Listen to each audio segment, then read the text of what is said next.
that the Boston fans supported us, and Boston is my home. I live here. I go home in the summers. I don't want to live there in the wintertime. So yeah, I'm Boston people might hold me up here, but still, I'm just a regular guy. I played basketball for a living, and they liked how I played, so they supported me. But I really don't get into that too much. I really don't know how to answer it, but I'm just glad that they hold me in high esteem because I hold them very high too. Larry, there are two great team rivalries you had, Philadelphia and the started career in LA. Could you just talk about what the... Well, Philadelphia was the best because we played against them, 6 times a year. Playing against Dr. J and Bobby Jones and Caldwell Jones, all of them. Back when I was younger, we had great teams, they had great teams. The Lakers, we just played against them a couple times a year, but once we got the opportunity to play against them, it was like we took it to another level. They took it to another level. I always felt the East Coast was a lot tougher than the West Coast. They always had the easy road to the finals, and we'd be beat up from Philadelphia, or Philadelphia would be beat up because they played us. So I think Philadelphia was the big rivalry. They don't have the same effect now when we play them, but when Dr. J and Julius and Bobby and all of them were playing, it meant a great deal. It was a big-time game. But the Lakers, when you played them once or twice a year, it didn't have the same meaning until you got to the finals. So Larry Bird continues to answer questions here at the press conference in which he announced that he is retiring from the Celtics and the NBA after 13 spectacular seasons. He said it wasn't a sad day in Boston, but those of us who have watched him and who have covered him, indeed, is a very sad day. How great was he? It's hard to imagine and to measure these kinds of things. All you had to do was watch him play. Alice Cook takes a look back at this man's great career here in Boston. Missed it. Miley has it with 2 seconds. Heaton half the length of the court. Got it! He made it! He was the hick from French Lick when he first came to national attention. Larry Bird took unheralded Indiana State to the NCAA Finals in 1979, eventually losing to Michigan State and Magic Johnson. But Larry and Magic would be forever linked. Red Auerbach knew brilliance when he saw it. He made Bird the Celtics' first-round pick when Larry was just a junior. The rookie's enthusiasm and court savvy made him an immediate impact on the Celtics. Collins going against Bird, behind the back to Taney! The year before Larry, Boston finished in last place. With Larry, the Celtics soared into the playoffs. Fans began to return to the Garden. The Celtics were the toughest ticket in town. The Bird era had begun. Look out, Bird's in the crowd, trying to get a loose ball back, and by golly, he doesn't. There would be 3 championships in 13 years, the first in 1981 against the Houston Rockets. Who could forget that cast of characters, including the ever-enthusiastic M.L. Carr? Then 2 other NBA titles in 1984 and 1986, that second one against Magic's Lakers.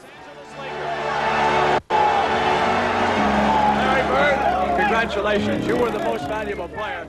The list of awards goes on and on. 3 times League Most Valuable Player, 3 times Playoff MVP, 11 times an NBA All-Star, second highest Celtic all-time scorer behind John Havlicek.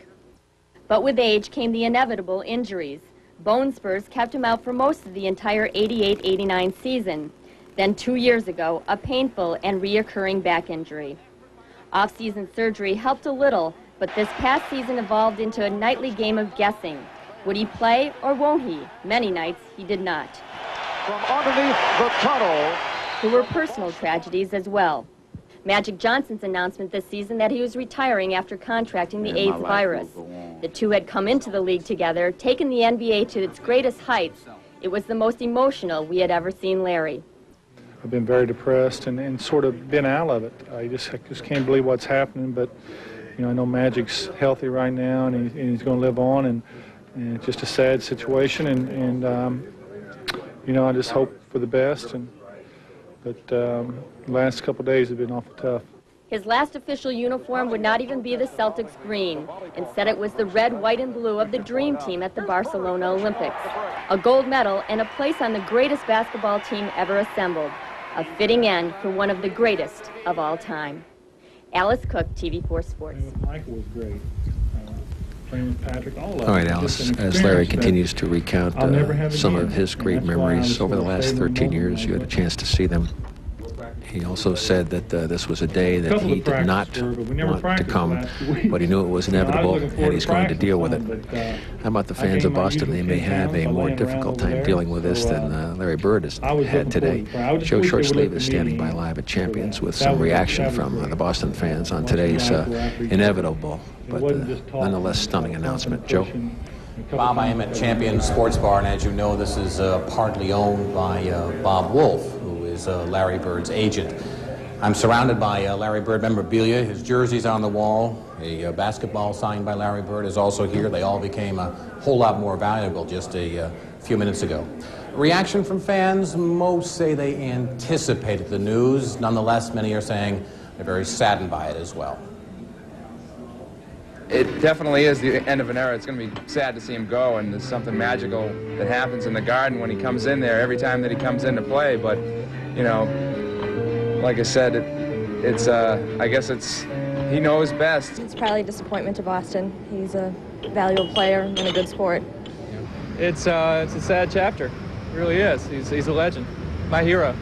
Surprised? A little surprised. Once you see a legend, you just kind of want him to continue. In Georgia, he's still king as well. So, yeah, he'll be missed. I am a little surprised.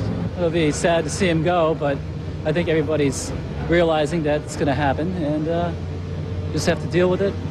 I think he's a great legend, and, you know, I think he should retire. He did what he has to do. Well, the team won't be as good without him, but life goes on. Other great stars have retired in the past, so... Larry Bird's retiring. Yeah. What's your reaction? I'm kind of bummed. He's great. I'm not the biggest basketball person, but I don't know. I mean,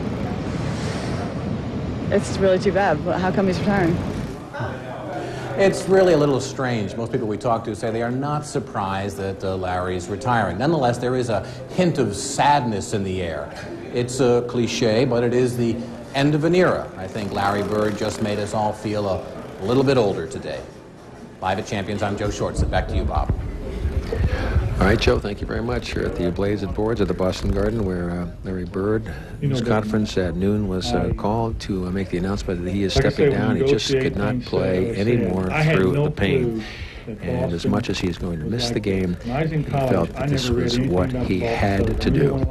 So there it is, an end of an era. We all knew it was coming, but now that it's here, none of us are really prepared at this point to deal with it, and that's what Bird is trying to do today. From the Boston Garden, this is Bob Lobel. John? All right, Robert. Thank you, and we'll have a lot more on that story tonight at 5 and 6. Our other top story, the collapse of the computer giant Wang Laboratories into bankruptcy. We'll have more news right after this.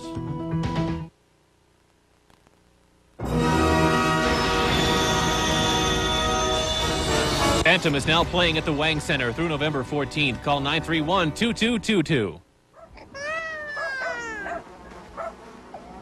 Every year, 10 million third world children don't live to see their third birthday, and another 5 million will be gone before their 5th birthday.